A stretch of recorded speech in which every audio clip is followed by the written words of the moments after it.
우리가 예수 믿고 나서 예수 믿지 않았을 때와 뭐가 달라지느냐? 분명히 달라지는 게 있어야 되죠. 뭐가 달라지셨습니까, 여러분? 예수 믿고 나서 달라진 게 뭡니까? 여러분이 정말 성령으로 예수를 영접해서 확실하게 구원을 받았다면 여러분의 가치관이 달라져야 되는 줄 믿습니다. 이 가치관이 변화돼야 돼요. 우리가 누가복음 19장에 가서 보니까 그 삭개오가 나옵니다. 여리고 성에서 가장 부자라고 그랬고 그는 세리장이라고 그랬으니까 세무소장 정도 되는 그런 직함을 가지고 있습니다. 그래서 엄청난 부자였고 또 이 권세도 있었어요. 그런 그가 예수를 만나고 나서 가치관이 변화됩니다. 자기가 토색한 것을 다 돌려주겠다고 하고 자기 재산을 팔아서 가난한 자에게 절반을 팔아서 가난한 자에게 주겠다고 하고 그전엔 오직 자기 명예와 또 권력과 물질밖에 돈밖에 몰랐던 자가 예수를 만나고 나니까 그렇게 애지중지하던 돈을 재산을 팔아서 가난한 자에게 나눠주겠다.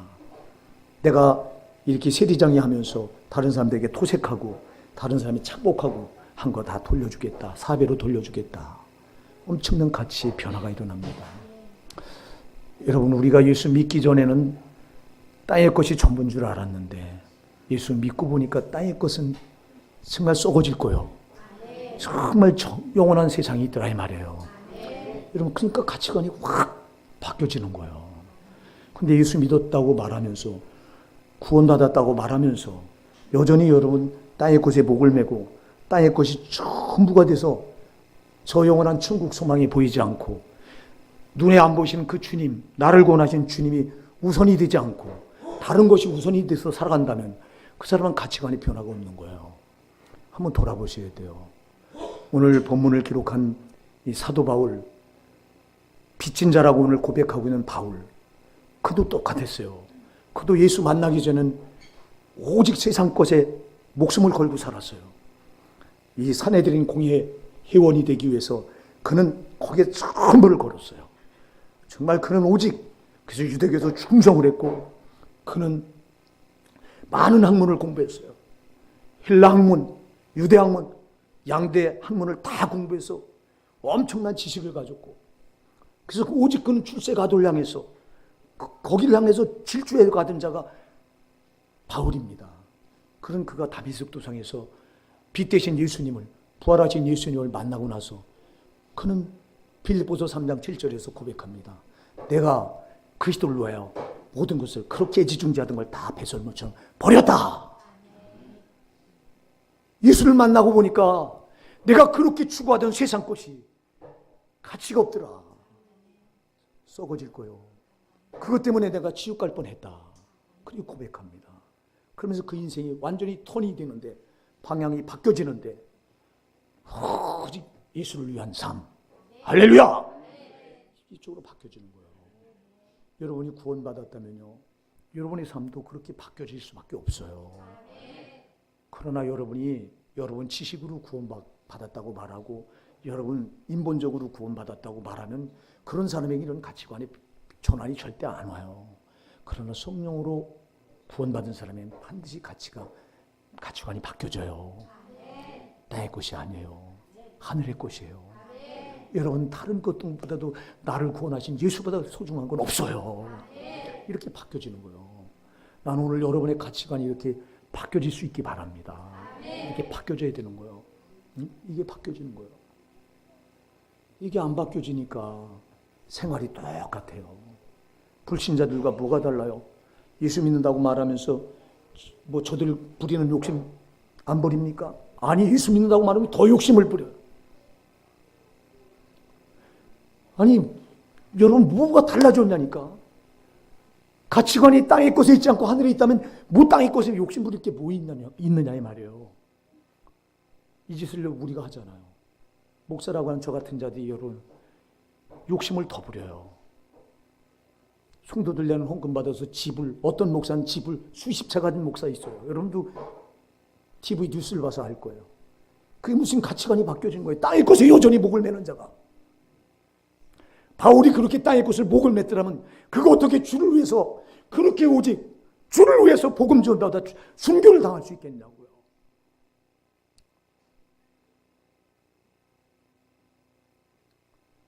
오늘 바울은 본문에서 이런 고백을 합니다. 헬라인이나 야만인이나 지혜 있는 자나 어리석은 자에게 다 내가 빚진 자라. 바울은 말합니다. 난 복음의 빚을 졌다. 내가 예수 만나고 보니 난 빚진 자다. 나는 꼼짝없이 지옥 갈 수밖에 없었는데, 땅의 곳에만 목을 메고 살다가 꼼짝없이 지옥 갈 수밖에 없었는데 예수가 나를 만나줘서 내가 이젠 지옥에서 건짐을 받고 천국 갈 수 있다. 그러니 이 빚, 예수가 자기를 어떻게 구원해 주는 걸 성령으로 만나니까 하는 거예요. 나는 죄값 때문에 반드시 지옥 가야 되는데, 죄는 값을 반드시 치러야 되는데 그 죄값은 지옥인데, 거기 내가 꼼짝없이 가야 되는데, 근데 하나님의 아들 예수가 우리와 똑같은 몸을 입고 와서 그 십자가에 내가 받아야 될 그 지옥 형벌을 거기서 대신 피 흘려 죽어서 다 받아주시고 나를 거기서 지옥에서 건져주셨다. 이 빚이 여러분에게 있습니까? 오늘 여러분에게 이 빚이 있어야 돼요. 예수가 나 같은 죄인, 난 정말 죽어서 저 영원한 지옥 형벌에서 조금 더 거기서 나올 가망이 없어. 그리고 그 지옥 형벌은 정말 내가 가서 견딜 수가 없어. 엄청난 형벌이야. 근데 거기서 하나님의 아들이 친히 내 대신 자기가 그 형벌을 받으시고 십자가에 칼갈이 살이 찢기시고 피 흘려서 대신 다 죽어주시고, 그럼 나를 거기서 건져내 주신 이 빚, 이 빚보다 더 큰 빚이 어디 있어요? 이 빚이 여러분에게 있어요. 바울은 고백합니다. 내가 이 빚을 졌다. 내가 이 빚을 졌다. 근데 이 빚을 보니까 이 빚을 바울은 하나님께 내가 복음의 빚을 졌다 이렇게 고백하지 않고 헬라인이나 야만인이나 지혜 있는 자나 어리석은 자에게 다 내가 빚진 자라. 왜 하나님께 진 빚을 사람에게, 모든 사람에게 다 줬다고 고백할까요? 여러분, 하나님께 갚을 길이 없어. 내가 이 복음의 빚을 졌는데 하나님께 갚을 길이 없어. 이걸 갚는 길은 내가 예수 만나서 지옥 갈 자가 이 엄청난 하나님 아들 예수의 그 보혈의 공로로 구원받고 보니 이 빚 보니 나같이 똑같이 하나님을 알지 못하고 이 땅에 게 단 줄 알고 땅에 게 목을 메고 살아가는 자들이 널려 있어. 그리고 이들은 죽어서 죽으면 그냥 시파 앞에 서서 다 지옥으로 떨어져야 되는데 이 자들이 널려 있어. 그러니 이 자들 예수님의 마음을 가지고 보니까 이 자들도 다 구원받아야 될 자로구나. 예수님은 모든 사람을 위해서 다 지옥 가지 말라고 자기가 대신 지옥 형벌을 받아주셨구나. 이게 느껴지니까 이 복음의 빚은 내가 사람에게 갚아야 되는 거로구나. 그래서 여러분 여기다 쏟아붓는 거예요. 여러분, 우리에게 이 복음의 빚이 얼마나 놀라운가를 한다면 우리는 지옥 가는 사람을 그냥 눈 뜨고 볼 수 없어요. 바울은 그랬던 거예요. 지옥 가는 사람을 눈 뜨고 볼 수 없었기에 내가 복음의 빚진 자다. 헬란이나 야만이나 지혜 있는 자나 어리석은 자에게 다 빚을 진 자다. 그리고 이때부터 그는 오직 전도하면서 지옥 가는 영혼들을 한 명이라도 살려내기 위한 그 일에 자기를 전부 쏟아붓잖아요.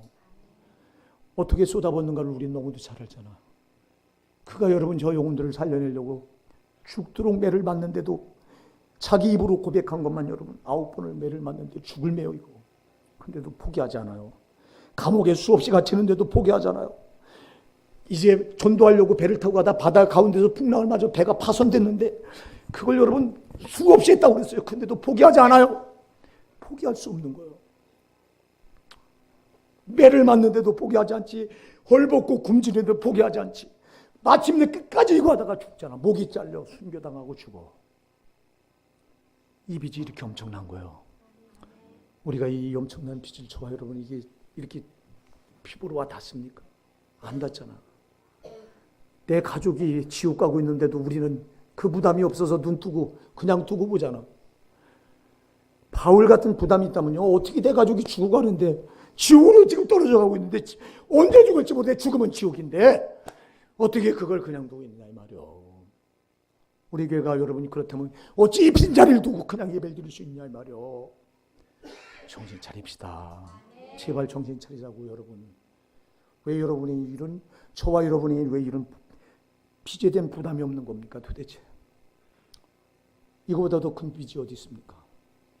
여러분 수백억 빚진 것에 이게 비교가 됩니까? 여러분 내가 영원한 지옥 형벌에 떨어져 내가 영원히 연하지 거기서 감당하지 못할 형벌을 받고 거기서 고통 중에 영원히 그렇게 지어야 되는 나 같은 걸 거기서 건져준 이 복음의 빛, 이 주님의 빛, 피 흘려서 나를 그렇게 구원해 준 그 주님의 정신. 여러분 근데 나는 이기적인 신앙 붙들고 있잖아. 나 하나만 천국 가면 된다고 하는 신앙 붙들고 우리는 봉어리처럼 입을 닫고 있잖아. 이걸 어쩌면 좋냐 이 말이야. 회개합시다. 정말 회개해야 돼요 여러분. 그냥 입에 발린 회개가 아니에요. 주님의 마음을 전혀 모르는 죄. 우리 아버지 하나님은 그 아들을 죽여서라도 이 지옥 가는 인간들을 건져내기 위해서 아들을 처절하게 보내서 십자가에 못 박고 죽이게 하잖아. 아들 예수는 우리의 죄를 대신 짊어지고 십자가에서 깔깔이 찢겨서 피 남김없이 피 흘려 우리 대신 지옥 형벌을 다 받아주셨잖아. 그 하나님은 또 성령으로 오셔서 지금도 우리 곁에서 우리 안에서 우리를 깨우시면서 살려야 된다. 죽어가는 영혼들을 지옥 가면 안 된다. 천국 가게 해야 된다. 외치시잖아. 듣기네요. 우리에게 이 복음의 피제된 부담이 있느냐 이 말이야. 도대체 있느냐 이 말이야. 우리나라는요 복음의 빚으로 엄청나게 진 나라예요. 우리나라 최초의 선교사가 토마스 선교사입니다. 영국 사람인데 토마스 선교사가 1863년에 중국으로 아내와 그때 거기 올 때 그 나이가 24살이에요. 중국에 올 때 24살에 일찍 결혼해서 아내와 중국에 와서 중국에서 선교하다가 아내가 거기서 풍토병으로 죽어요. 죽으면 우리 같으면요 끝났다. 선교사면 끝났다고 다시 본국으로 영국으로 돌아갈 거예요. 근데 거기서 그 방황하죠. 아내는 죽었으니 어찌 사람인데 안 흔들리겠어요. 흔들리는 와중에 조선에서 온 사람들을 만납니다. 만나서 조선 사람들이 얘기를 들어보니까 세상에 그런 나라가 비참한 나라가 없다. 저 끝에 중국에 돌아서 저 끝에 붙어있는 나라인데 조망만한 나라인데 얼마나 미개한지 그런 나라 얘기를 들으니까 가슴에 불이 붙는 거예요. 그래서 이 토마스 선교사가 1886년 9월 2일 정확하게 한국교회에서 나와요. 9월 2일에 성경책 한문으로 된 한문 번역도 안 된 한문으로 된 성경책을 배에다 싣고 저네를 셔먼호라고 하는 배에다 싣고 이 평양 그 근처인 대동강에 도착했는데요. 이 조선 군인들이 화포를 쏴서 그 배에 불을 질러 버립니다. 그냥 배에 불이 나니까 살려고 뛰어나오는 걸 기다렸다가 어떤 군인은 바다가 속에 들어가서 그 나오는 사람들 목을 쳐 죽이고. 근데 이 토마스 선교사가 성경을 가슴에 하나를 안고 나면서 예수 예수 예수 예수 외치며 나옵니다. 그 육지에 발을 디뎠습니다. 그때 조선 병사 하나가 칼을 들고 목을 내려치려는데 웃으면서 토마스 선교사 웃으면서 성경을 가슴에 이렇게 내미는 거야. 그런데 이 병사가 사정없이 목을 후려칩니다. 그 자리에서 토마스 선교사 죽어요. 그 내민 성경을 거절할 수 없어서 그가 가지고 가요 이 성경을. 그 사람 이름이 박춘건이라고 돼 있어요. 박춘건. 그 토마스 선교 목을 쳐 죽인 병사가 박춘건. 그때 그 옆을 지나가다가 12살 먹은 최치장이라고 하는 사람이 선교사가 흘린 성경을 3권을 집어들고 가요. 가다가 이거 서양 귀신이 서양 사람이 준 물건이다. 이거 가져갈 수도 없고 집에 가져갈 수도 없고 그땐 서양 사람들 눈 퍼런 사람들을 서양 귀신이라고 했으니까 이거 가져갈 수도 없고 이거 어떻게 해야 되나 그러다가 그 동부지사 이 동쪽문에 평양 동쪽문에서 그 문의 문지기 역할을 했던 박영식이라고 하는 사람에게 성경책원을 그냥 던져주고 도망갑니다. 박영식이라고 하는 사람이 그 성경책원을 가지고 와서 보니까 뭔지 모르겠거든요. 다 찢어가지고. 그땐 여러분 우리 조선에요 종이가 없었어요. 종이가. 우리 어렸을 때만 해도 종이가 없어서 여러분 이 대변 보고 이 종이로 안 닦고요 집으로 닦았어요. 우리가요. 여기 나이 연세 잡수신 분들은 알아. 그 정도로 종이가 없었어. 그러니 종이가 좋으니까 이걸 뜯어가지고 벽지로 다 바른 거예요. 벽지로 발라놓고 박영식이라고 하는 그 사람이 심심하니까 읽다가, 그땐 쭉 마태복음 이 신약 성경이었으니까 신약 읽다가 예수를 영접한 거예요. 할렐루야! 그리고 우연하게 시간이 흘러서 세월이 흘러서 나중에 그 박영식이라고 한 사람한테 12살 먹은 그 아이가 성경책 3권을 주워다가 가다가 찜찜해서 이거 가지고 집에 들어가면 안 되겠으니까 갔다가 박영식한테 넘겼잖아요. 그 최치장이라고 한 사람. 그 사람이 나중에 그 박영식 그 사람의 집을 사요. 그 집을 사서 그 집을 여관으로 만들어요. 여관으로 만드는데 그때까지도 몰랐어요. 이 최치장은. 근데 그 여관에 마페 선교사가 머물게 돼요. 보니까 성경을 다 도배지된 거예요. 그 여관에다가. 그래서 최치장을 불러요. 불러서 그때부터 복음을 가르쳐요. 예수가 당신 죄 때문에 십자가에 풀려 죽었다. 당신 지옥 갈 거 예수가 건져줬다. 그래서 그 복음을 받아들이고 최치장이 가요. 거기서 회개하고요. 예수를 믿고, 그리고 그 집을 마페 선교사한테 그냥 예배당으로 쓰세요 하고 예배당은 내줘요. 그게 평양에 최초로 세워진 널다리 교회, 널다리 꼴교회, 널다리 꼴교회. 이 널다리 꼴교회가 최초로 한국에 세워진 교회입니다. 이게 널다리 꼴교회에서 주일마다 예배당, 옛날에는 예배당 종을 땡그렁 하고 쳤어요. 종 치는 소리를 듣고 그 한 늙은이가, 노인이 하루는 찾아왔어요. 마페 선교사한테 찾아왔어. 눈물을 뚝뚝뚝뚝 흘리면서 나를 용서해달라고. 내가 이 나이 늙을 때까지 양심의 가책을 받고 살았던데 내가 바로 그 토마스 선교사, 그 선교사 목을 벤 박충건입니다. 그리고 그가 와서 그때 예수를 영접하고 그게 장로가 돼요. 이게 우연입니까, 여러분? 우연이겠어요?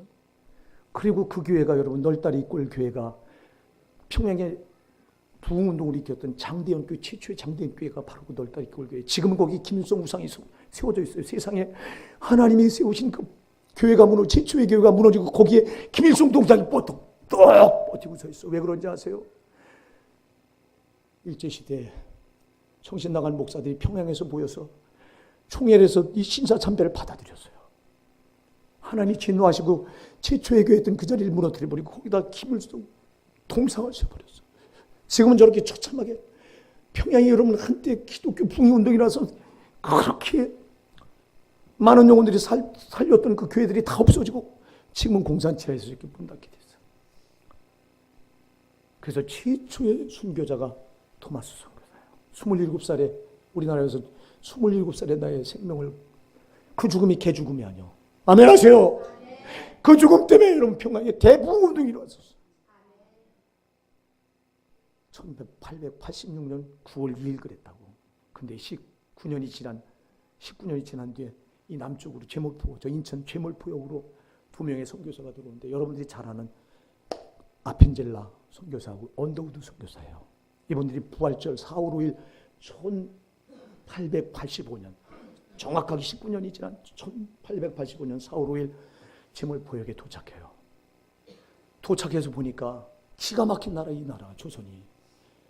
그래서요, 그 언더우드 선교사가 도착해서 제일 먼저 올린 기도가 있어요. 주님, 오 주님, 지금은 아무것도 보이지 않습니다. 보이는 것은 정말 어둠의 영이 결박돼서 어둠에 찌드는 것만 보입니다. 어둠과 가난과 인습에 찌든 조선 사람만 보입니다. 주여, 그러나 순종하겠습니다. 종에게 믿음을 주소서. 그렇게 하고 그가 들어와서 제일 먼저 한 게, 한국을 보니까 이 젊은이를 안 깨우면 안 되겠다. 젊은이를 깨우자 그래서 저 치운 게 학교를 세워요. 그게 예수교 학당을 세워요. 그 자기 집을 학교를 써요. 그래서 보니까 다 그지들이요. 다 통량질하고 다니고 그 그지들을 불러봅니다. 그지들 불러와서 여러분 공부를 시킵니다. 거기서 여러분 1호 박사가 나와요. 그 여러분이 잘 아는 김규식 박사예요. 6살에 마페 선교사를 만나서 그지로 통량질하다 그 엄마가 죽었거든요. 아버지는 부산에서 그 관리였는데 일본과 관계된 거 조언하다가 고종 황제에게 유배당하고 그리고 주양 가고 엄마는 죽어버리고 그래서 이 아이가 졸지에 고아가 돼요. 그 고아가 돼서 동냥질하며 떠돌아다니는 이 아이를 불러다가 가르쳐 보니까 지혜가 있는 거예요. 그래서 이 아이를 미국에 보내서 6년 동안 유학을 하고 학교에 오고. 그래 그분이 김규식 박사 여러분 아세요? 김규식 박사 이 독립운동에 선봉을 섰던 김규식 박사, 김구 선생 임시정부 한국 임시정부의 주석이 김구였는데 바로 그 밑에 부주석을 맡았던 분이 김규식 박사예요. 그게 그지였다니까. 여러분 선교사들이 들어와서 한국의 교육료를 일으켜서 이 가난한 나라 여러분 그래서 이때부터 그 여러분 그 세웠던 그 언더우드 선교사가 세웠던 그 예수교 학당이 오늘 연세대학입니다. 연희 전문 학교가 돼서 그게 지금 연세대학교가 됐고 이때부터 한국에 이제 교육 열풍이 불어요. 성경도 여러분 다 한문으로 된 성경인데 이거를 한글로 번역하기 시작해요. 마페 선교사는 이거 하다가 죽었습니다. 이거 성경 마페 선교사가 아니라 아펜젤라 선교 언더우드 선교사가 같이 들은 아펜젤라 선교는 감리교 선교사인데 그분은 성경을 번역하러 목포로 가다가 그땐 목포가 다리가 없었잖아요. 그냥 배를 타고 가다 배가 전복돼서 거기서 죽어버려요. 근데 그 아들 딸도 아버지 들려서 한국에다가 여러 한국에 아버지 뒤로 선교 사역하다가 저 양화진 묘비에 다 묻혀 있어요. 그분들이. 우리나라에 무슨 한 번이나 듣기나 했습니까? 보긴 했습니까? 뭐 때문에 이 나라에 와서 그 젊은 청춘을 바치고 그들이 죽고 우리는 살렸습니까? 여러분 우리가요 미개한 초선이 깨어날 수 있도록 여기 복음이 들어오면서부터요. 아멘! 기독교가 들어오면서 이 나라가 산 거예요. 성경을 여러분 한문으로 된 성경을 다 한글로 다 번역을 합니다. 여러분 그때 당시 제가 어렸을 때만 해도 한문을 배웠어요. 저도요. 한글은 언문이라고 해서 언문 그랬어요. 한문, 언문 나눠서. 한문은 양반들이 배우는 글이고 언문은 쌍놈들이 배우는 글이라고 한글은 취급도 안 했어. 근데 이 한글을 번역해서 이 선교사들이 번역을 해서 이걸 보급을 해서 이때부터 한글이 가르쳐지기 시작한 거예요. 아멘 하세요. 한글이 이때부터 보급이 돼서 깨어나기 문명했던 사람들이 깨어나기 시작하고 저들이 와서 한 일은 여러분 학교를 먼저 세우고 예배당 세우고 학교 세워서 가르치고 그다음에 저 의료 우리나라 의료 시절이 얼마나 열악했어요. 알렌 선교사가 들어와서 여러분 이 의료 다 바꾸는 거예요. 우리가 이렇게 복음에 빚진 자요. 아멘 하세요. 이렇게 복음에 빚진 자라고. 저들이 뭐 때문에 이 물설고 낯선 데 와서 뭐 때문에 저들이 조고생을 하고 여기다가 순교를 당하고 여기다 하나의 미랄이 됐겠습니까? 뭐 때문에 그랬겠어요? 자기들이 어떤 복음의 빚을 졌는가를 한 거예요. 예수를 모르는 자들, 예수를 모르고 지옥으로 들어가는 자들, 내가 구원받고 보니까 내가 가만히 있을 수 없는 거예요. 내가 가만히 있다면 예수님이 피 흘리신 정신을 내가 무로 만들어 놓은 거야. 헛된 걸로 만들어 놓은 거야. 그래서 바울은요, 이걸 깨닫고 나서 바울은 고린도전서 9장 16절에서 뭐라고 고백합니까? 내가 복음을 전할지라도 사랑할 것이 없으면 내가 부득불 할 일입니다. 내가 부득불 할 일입니다. 죽어도 해야 될 일이다. 만일 복음을 전하지 않으면 내게 화가 있으리로다. 만일 내가 이 복음을 전하면 내가 화가 있다. 내가 지옥 간다는 거예요. 왜 그럴까요? 예수가 피 흘려서 수많은 영혼들을 지옥에서 건져내기를 원하는 그 정신을 내가 전부 깡그리 무시해버린 거예요. 이게 전도 안 하는 제가. 아멘 하세요. 근데 여러분은 왜 전도 안 하고도 여러분 꼼짝 달싹 안 하고 옆에서 내 가족이 죽어가고 내 이웃이 죽어가는데도 여러분 전도하면 입 다치라니까. 남편이 한번 주먹질하면 그 입 뚝 닫고 일어나 이 말이야. 응? 매를 맞아도 전도했잖아 바울이. 여러분은 싫은 소리 들으면 내가 비싼 밥 먹고 뭐 싫은 소리 들을 이유가 뭐가 있냐고. 여러분들 전도 안 하잖아. 회개하세요. 회개하시라고. 여러분 지금도 우리 곁에는 지옥으로 떨어간 영혼들이 수없이 널려 있어. 교통사고 나서 죽어가. 김성태 집사가 교통사고 나서 지금 이 자리가 비어있죠. 누가 교통사고 날 때 주관자실에 가 있어 지금. 예? 지난주도 나와서 예배드렸어. 누가 내일 일을 장담해. 죽으면 심판탑에 서서 지옥 떨어지는데 어쩌자고 그 영혼들을 우리 눈을 거리 뜨고 여러분 너는 지옥 가도 괜찮아. 나만 천국 가면 돼. 이런 이기적인 신앙을 붙들고 여러분들이 예수님 마음을 그렇게 아프게 해드리면서도 모르냐 이 말이요. 정신 차리자고요. 여러분 우리가 전도 안 하는 게 얼마나 예수님 마음을 아프게 해드리는 건지 아세요? 여러분 토마스 선교사가 그 27의 젊은 나이에 여러분 죽어가면서도 예수를 외치고 성경을 내밀면서 그 웃는 낯으로 이거 받으라고 이거만 받으라 이러면 죽어가고 그가 여러분 그 내민 성경 나중에 그 박춘건이가요 목을 친 박춘건이가 나중에 나이가 늙어서 날마다 예배당 종소리가 들릴 때마다 자기는 여기 가슴이 미어졌노라고 나는 죄책감에 나는 살 수가 없었노라고 그러면 나와서 그가 회개할 때 성경을 하나 내놓는데 바로 토마스 선교사 그럴 때 피 묻은 성경을 내놓는데 그걸 내놓으면서 펑펑펑 울면서 내가 죄인입니다. 내가 죽을 죄를 저질렀습니다. 그가 그 교회 여러분 후에 안수교라고 하는 교회 나중에 있어요. 거기 인도자를 맡아요. 박춘건이가 토마스 선교의 목을 벤 그 사람이 여러분 절대 복음은 나에게서 중단이 되면 안 돼요. 근데 여러분은 중단시켜놓고도 모르잖아. 우리 교회가 중단시켜놓고 모르잖아. 우리 교회가 어쩌자고 예수님이 흘리신 피를 여기서 딱 가로막고 있으면서도 모르냐 이 말이야. 여러분이 어쩌자고 예수님이 흘리신 피를 여러분 자신이 딱 가로막고 있으면서도 모르냐 이 말이야. 여러분을 통해서 이 피가 흘러가야 되잖아. 그래야 구원받잖아. 죄책감도 없고 전도하면서도 예수님 심장이 있기나 있습니까?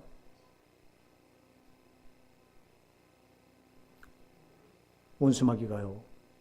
여러분 영의 세계를 모르니까 원수의 마귀가 어디 있어? 귀신이 어디 있어? 이러고 앉아 있어. 영의 세계를 알면요.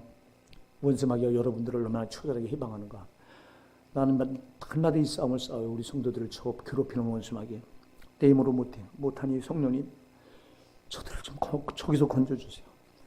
제일 못하는 게 기도하고 전도잖아. 말씀 세 가지요. 여러분 말씀대로 못 살게 하고 원수마귀 기도하지 못하게 하고 전도하지 못하게 하고 세 가지를 저것들이 얼마나 악랄하게 해방하는지 몰라. 말씀대로 안 살게 해서 지옥 보내려고 하고 말씀대로 안 살면 지옥인데 말씀대로 못 살게 해서 지옥 보내려고 파락을 하고 기도 못하게 해서 영적으로 패배한 자가 돼서 지옥 보내려고 하고 전도 못하게 해서 예수님 피를 나로 딱 내가 가로막게 해서 지옥 보내려고 하고 저게 저짓하는데 여러분들은 그걸 알긴 알아요? 저는 이게 보이니까 가슴이 막 미어지는 거야, 막. 사랑하는 여러분, 나는 오늘 여러분에게, 저와 여러분에게 예수 그리스도의 심장이 있길 바랍니다. 정말 내가 진 복음의 빚이 얼마나 박중한가. 이건 갚지 않고 안 되면 안 되는 거라고 하는 그 중압감이 여러분에게 있길 바랍니다. 내가 진 빚이 얼마나 이게 엄청난 걸 모르니까 사람들이 예수 믿었다고 입으로 뻔뻔하게 말하면서도 전도 안 해요. 제가 뚝방 전도를 하다 보면 참 얄미운 사람들이 있어요. 사탕을 주면서 제가 사탕이 이렇게 붙어있는 전도지를 주면서 예수 믿고 천국 가세요. 예수 믿으셔야 돼요. 그러면 예수 믿어요. 내가 그래 속으로 네가 예수 믿으라고 네 입을 열어서 한 번이라도 전도해 본 적이 있겠느냐 네가 속으로 그 마음이다. 여러분 적어도요 그렇게 전도하면 양심에 찔림은 있어야 될 거 아니야. 야 저분은 이 추운 날씨에 전도지를 돌리면서 전도하는데 나는 뭔가 적어도 구원받고 복음에 빚진 자라면 여러분 이런 양심의 가치가 와야 되는 거 아니냐 이 말이야. 예수 믿어요. 쌀쌀맞게 탁 돌아설 때 이야 네가 구원받은 자가 맞냐? 네가 예수 보혈의 공로 그 가치를 네가 알기나 하냐? 가치를 모르는 게 어떻게 구원받아? 입으로 구원받았다고 말한다고 그 구원이 포장됩니까? 여러분 예수가 나를 위해서 흘리신 그 십자가 보혈의 가치가 얼마나 놀라운 걸 알지 못하면 절대 구원받을 수 없어요. 입으로 구원받는 게 아니에요. 입으로 구원받는 게 아니에요. 한국 교회 신자들 구원받았다고 입으로 조동아리 가지고 떠들지만 구원받았다면 어떻게 그런 신앙을 붙들어요? 전도 한 자리 안 하고 벙어리가 돼서 벙어리 개가 돼가고 개가 짖지 못하면 무슨 소용이 있어? 여러분 구원받은 성도가 예수 믿으라고 외치지 않는다면 그게 무슨 소용이 있어? 목사가 강단에 서서 성도들의 죄를 지적해서 회개해서 그 영혼을 살리지 않을 목사라면 그게 무슨 소리 있어? 싸바르고 듣기 좋은 소리에서 헌금 나오는 거 가지고 배 채우를 그럴 목사 100번 싹군이 더 지옥 가야지. 지옥 가야지. 여러분 저 영혼이 지금 지옥불로 마귀 새끼들한테 지금 저거 하나 지옥으로 보내려고 여러분 교회로 발걸음 옮기는 거요. 저것들이 얼마나 악랄하게 해방하는지 아세요? 여러분 그게 보여요? 여러분 여기 믿음이 현찮은 사람들이 여기까지 끌고 나올 때 여러분 절대 악랄하게 저게 해방합니다. 왜 교회 나가면 저 영혼들이 말씀 듣고 사니까 못 듣게 하려고 여기까지 못 나게 하려고 별수단을 다 부립니다. 저게. 그러니 한 사람을 여기까지 데려오는 게 쉽습니까? 여러분 지난주에도 우리 이주일 집사가 어떤 형제 젊은이 데려왔는데 오늘 안 나왔죠. 그게 여러분 쉬운 일입니까? 저 원수마귀는 저렇게 희망해요. 악랄하게. 근데 여러분 우리는 되는 대로 전도 되겠습니까? 사랑하는 여러분.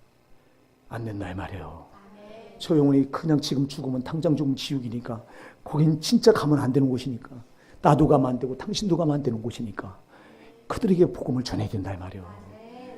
여러분 제발 벙어리가 돼 있지 말고 제발 여러분이 구원의 은혜를 안다면 구원의 가치를 안다면 전도하십시오.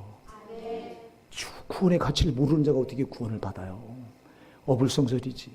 말도 안 되지.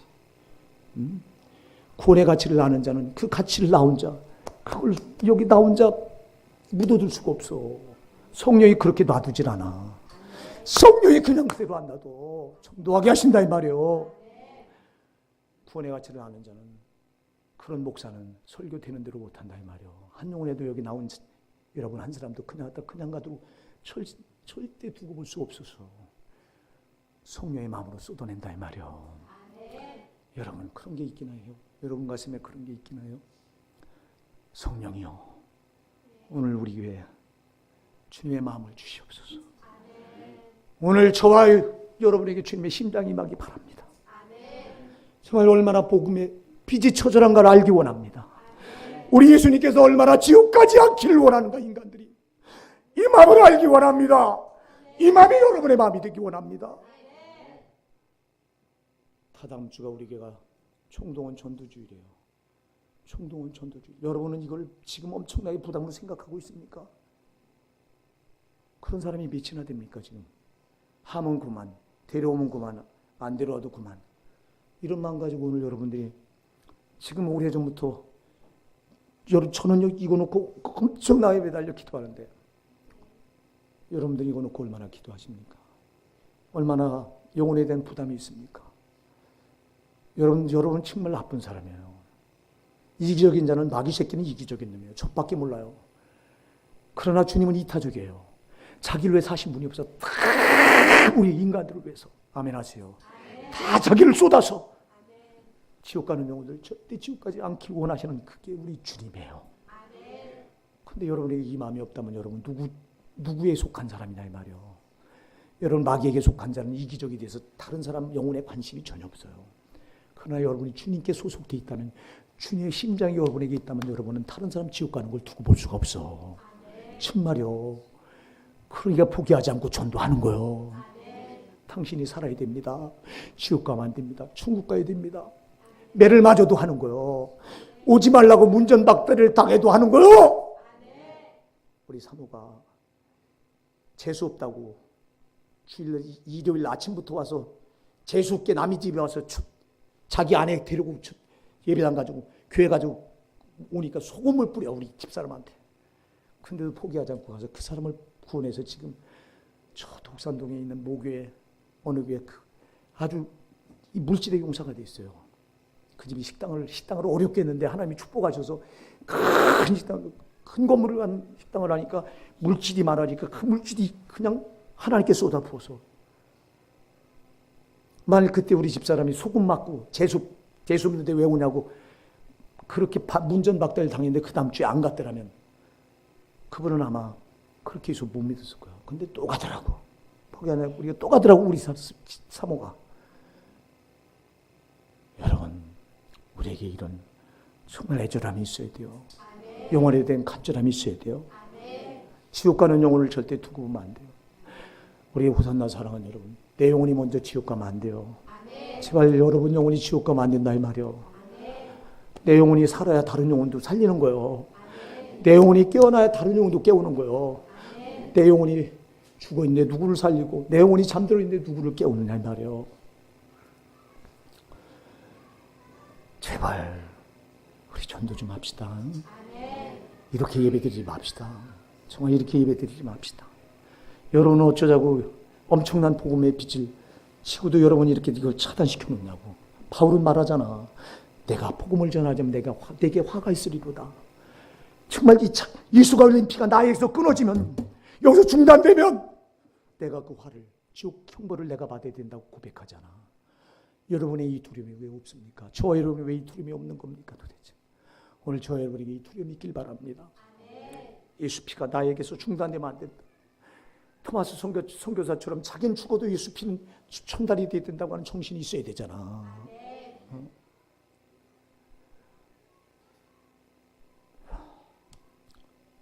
지금은요, 우리 한국교회가 진짜 회개할 때야. 한국교회는요, 다 꺼졌어요. 다 꺼졌어요. 우리 교회부터 다 꺼졌어. 여러분이 이 한국의 기독교가 들어왔을 때 여러분, 모임은 회개, 가슴을 찢고 회개의 역사가 교회마다 타올랐어. 누가 시키지 않았어. 교회마다 성령의 임재가 있어서 그 모임 눈물로 회개. 그리고 기도가 끊어지지 않았어. 그리고 전도가 끊어지지 않았어. 그런데 한국교회는 세 가지가 다 꺼졌어. 회개가 사라졌어. 기도의 불이 꺼졌어. 전도의 불도 다 꺼져버렸어. 다시 말해서 한마디로 말해서 한국교회 성령이 없어. 우리 교회도 성령이 안타까워. 제발 여러분 성령 좀 받으세요. 성령 좀 구하세요. 우리 교회가 성령이 오셔야 돼요.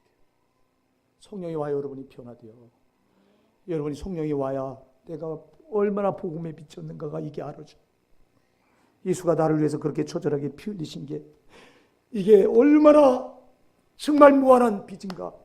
내가 이걸 그냥 두고는 안 되는 거로구나. 이게 성령을 받아야 느껴져. 성령이 없는 사람은 죽었다 깨어나도 암만 가지려고 해도 이게 안 가져져. 오늘 성령이 오시옵소서. 우리 교회를 장악해 주시옵소서. 우리 성도들에게 예수님의 심정을 주시옵소서. 얼마나 복음의 빛을 젓는가를 깨닫게 하여 주시옵소서. 제발 오늘 여러분 그냥 듣고 그냥 가지 말고, 여러분은 27살 먹은 그 토마스 선교사 젊은 청년이 그 흘린 피, 무슨 상관이 있다고 이 조선이라고 하는 나라에 와서 이 엄청난 그 피가 있었기에 오늘 우리가 이런 복음을 받아들일 수 있었는데, 여러분 어쩌자고 그 피를 그냥 헛되게 맞느냐고 하느냐 이 말이에요. 안 돼요. 제발 여러분 정신 차립시다. 나에게 이 복음의 빛이 얼마나 놀라운가를 알게 해주세요. 오늘 이 시간 정말 회개합시다. 회개하고요. 그냥 왔다 그냥 가지 마시고 제발 예수님의 십자가 사랑에 좀 붙들려서 땅에 썩어질 것 때문에 여러분 100년을 살아? 100년도 못 사는 인생에 뭐를 땅의 것에 그렇게 목을 매고 그거 먹고 거기 목을 매다가 지옥 떨어지는지도 모르고 그렇게 살려고 하느냐 이 말이요. 정신 차리고 사랑하는 여러분, 나의 것이 아니에요. 우리 영혼은, 육신은 죽어. 그러나 영혼은 안 죽어. 육신이 죽으면 여러분 영혼은 빠져나와서 반드시 지옥 아니면 천국 가야 되는데 죄 때문에 다 지옥 가야 돼요. 이 세상에 죄 없는 사람 아무도 없으니까. 그런 나를 죄해서 예수님이 대신 피 흘려서 지옥 형벌을 받아주셨으니 사랑하는 여러분, 그 예수님의 십자가 사랑을 저버리지 마시고 너만 구원받아라 이게 아니다. 내 주변엔 모두가 내 피로 구원받아야 된다. 이 음성을 들으시고 절대 전도 포기하지 맙시다. 정말 우리 교회가 전도에 불이 붙길 바랍니다. 오늘 이 말씀을 듣고 여러분 또 저 성전문을 나서 있는 여러분들은 그만일 거 아니야. 언제 이 말씀을 들었느냐고 여러분들은 또 돌아서면 그만일 거 아니냐 이 말이요. 여러분 목사 얘기가 뻔히 보이니까 가슴이 아픈 거예요. 가슴이 아픈 거예요. 전도 여러분 한 번 뒤 여기다 들여다 놓는 게 전도입니까? 다음 주에 여러분 내가 성령이 다음 주에 할 말씀도 주셨어. 지금 지난주부터 시작해서 계속 전도 설교예요. 지난주, 이번 주, 다음 주까지 그래요. 왜? 다다음 주에 이제 영혼들을 모셔야 되니까. 다음 주에 말씀을 잘 들어보세요. 어떻게 하는 게 전도인가 정말. 우린 전도에도 형식적으로 해요. 전도에도 복음, 전도지 하나 주면서 예수 믿으세요. 그리고 그만이에요. 거기 여러분 예수님 정신을 담아서 예수 믿고 천국 가세요. 지옥 가면 안 돼요. 이렇게 전도지 한 장 주는 거야. 그냥 예수 믿으세요 하고 주는 거야. 천지차이라 이 말이에요. 아멘 하세요. 천지차이예요 여러분. 성령의 어떻게 뭘 보고 역사하느냐. 성령 우리 중심을 보고 역사하세요.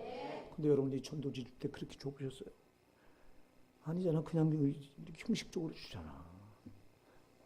그러니 이 복음의 빛이 얼마나 정말 부담스러운가를 모르니까 그렇게 하잖아.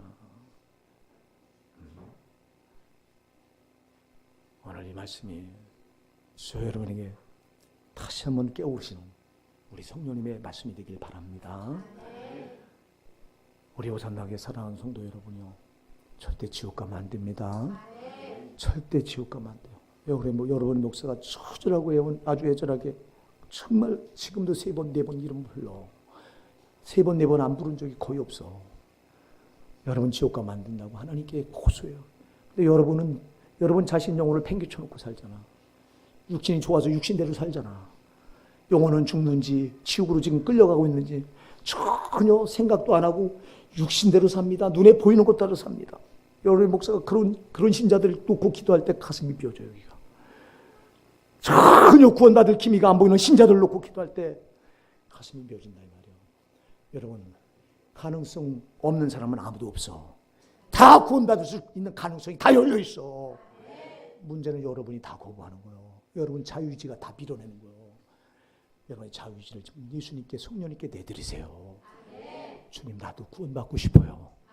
나도 천국 가고 싶어요. 제발 이 마음을 여러분 지금 이 마음을 가지세요. 천국이 있는지 지옥이 있는지 뭘 알아? 이렇게 생각하지 말고 강팍한 마음을 갖지 말고 천국과 지옥은 반드시 있어요. 그리고 주님은 우리 예수님은 절대 지옥 가길 원하지 않아요. 지금도 처절하게 절구해요. 그러니 사랑하는 여러분, 우리가 강팍해서 가는 거예요. 내 자유의지가 내 의지가 다 거부해서 지옥 가는 거예요. 여러분의 의지를 지금 제발 여러분을 지옥에서 건져내기 원하는 예수님께 좀 내드리세요. 좀 내드리세요. 그래서 우리 다 천국 가십시다. 나만 가는 게 아니에요. 내 주변에 모든 이들 다 천도에서 같이 모시고 가야 돼요. 말만 여러분 아멘하지 말고. 그래서 이번 다다음 주에 있을 총성원 전도주일에 정말 내가 한 명이라도 꼭 데리고 가야 되겠다 결단하십시다. 그냥 덜렁덜렁거리고 나오지 말고 제발. 여러분들은 주일만 되면 또 덜렁덜렁거리고 나오잖아. 아주 가슴 아파 죽겠어 내가. 빈자리를 두고도 여러분들은 가슴 아파할 줄 모릅니까? 여러분에게 어쩌자고 예수님 심장이 없습니까 도대체?